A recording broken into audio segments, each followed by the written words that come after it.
നമസ്കാരം. മലയാള നോവലിസ്റ്റും കഥാകൃത്തുമായിരുന്ന ബേപ്പൂർ സുൽത്താൻ എന്ന അപരനാമത്തിൽ അറിയപ്പെട്ടിരുന്ന വൈക്കം മുഹമ്മദ് ബഷീറിൻ്റെ ഓർമ്മ ദിനമാണ് ഇന്ന്, ജൂലൈ 5. 1904 ജനുവരി 21 അദ്ദേഹം കോട്ടയം ജില്ലയിലെ തലയോലപ്പറമ്പിൽ ജനിച്ചു.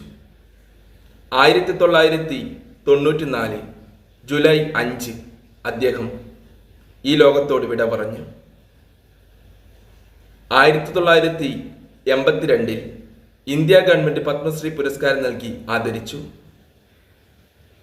1970 അദ്ദേഹത്തിന് കേന്ദ്ര സാഹിത്യ അക്കാദമി ഫെലോഷിപ്പ് നൽകി. ജനകീയനായ എഴുത്തുകാരനായിരുന്നു വൈക്കം മുഹമ്മദ് ബഷീർ. വായിച്ചാലും മതിവരില്ല അദ്ദേഹത്തിൻ്റെ കഥകളും നോവലുകളും. മലയാളികൾക്ക് ഏറ്റവും കൂടുതൽ ഇഷ്ടമുള്ള എഴുത്തുകാരിൽ ഒരാളാണ് വൈക്കം മുഹമ്മദ് ബഷീർ. ബേപ്പൂർ സുൽത്താൻ എന്നറിയപ്പെടുന്ന പ്രിയ എഴുത്തുകാരൻ്റെ ഓർമ്മകൾക്ക് മുന്നിൽ പ്രണാമം അർപ്പിച്ചുകൊണ്ട് അദ്ദേഹത്തിൻ്റെ എഴുത്തുകളിൽ നിന്നും പ്രശസ്തമായ ഭാഗം ഇവിടെ അവതരിപ്പിക്കുന്നു.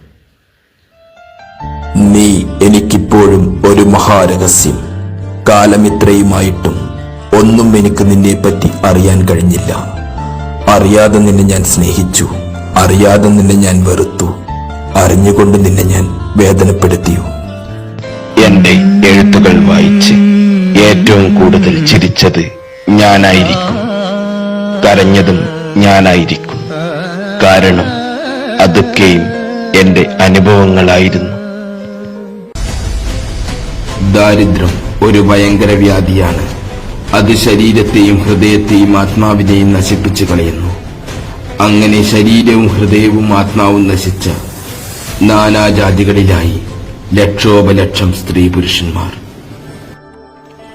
ആ പൂവ് നീ എന്തു ചെയ്തു? ഏത് പൂവ്? രക്തനക്ഷത്രം പോലെ കടിഞ്ചുമപ്പായ ആ പൂവ്. ഓ അതോ? അതെ, അതെന്തു ചെയ്തു? തിടുക്കപ്പെട്ട് അന്വേഷിക്കുന്ന എന്തിനി? ചവിട്ടി അരച്ച് കളഞ്ഞു എന്നറിയാൻ. കളഞ്ഞെങ്കിൽ എന്ത്?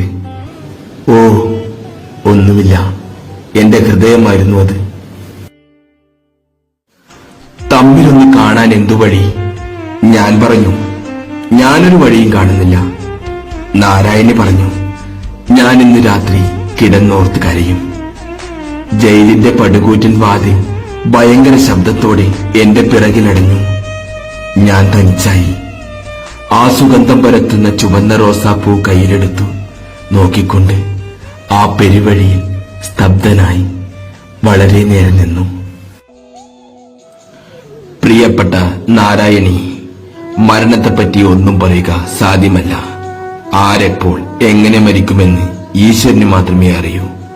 ഞാനായിരിക്കും ആദ്യം മരിക്കുന്നത്. സുഹറയെപ്പറ്റി ഓർക്കുമ്പോൾ കണ്ണുനീർ പൊടിയും. അവളെ ഒന്ന് കാണണമെന്നുണ്ട്. പക്ഷേ മറ്റൊരുവന്റെ ഭാര്യ. എന്നാലും ദൂരെ വെച്ചെങ്കിലും ഒന്ന് കാണണം. പരിഭവം പറയാനല്ല, മുള്ളുവാക്ക് ഓതുവാനല്ല, വെറുതെ ഒന്ന് കാണുവാൻ, ആ ശബ്ദം ഒന്ന് കേൾക്കുവാൻ. അന്നെനിക്ക് വീടും കുടിയും ഒന്നും ഉണ്ടായിരുന്നില്ല. ഈ മഹാപ്രപഞ്ചത്തിൽ ഞാൻ തനിച്ചായിരുന്നു. ആഹാരത്തിന് വഴിയില്ലാതെ, കിടക്കാനിടമില്ലാതെ ഹതാശനായി ഞാൻ അലയുകയായിരുന്നു. ബഷീർ അവസാന കാലത്ത് അധികമൊന്നും എഴുതിയിരുന്നില്ല.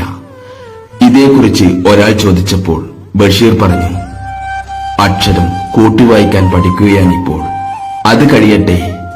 അമ്പരപ്പോടെ നിന്ന അയാളോട് ബഷീർ ഇങ്ങനെ തുടർന്നു, മേഘങ്ങൾ ആകാശത്തും മീനുകൾ വെള്ളത്തിലും കാറ്റും മരങ്ങളിലും എഴുതുന്ന അക്ഷരങ്ങൾ കൂട്ടിവായിക്കാൻ പഠിക്കുകയാ.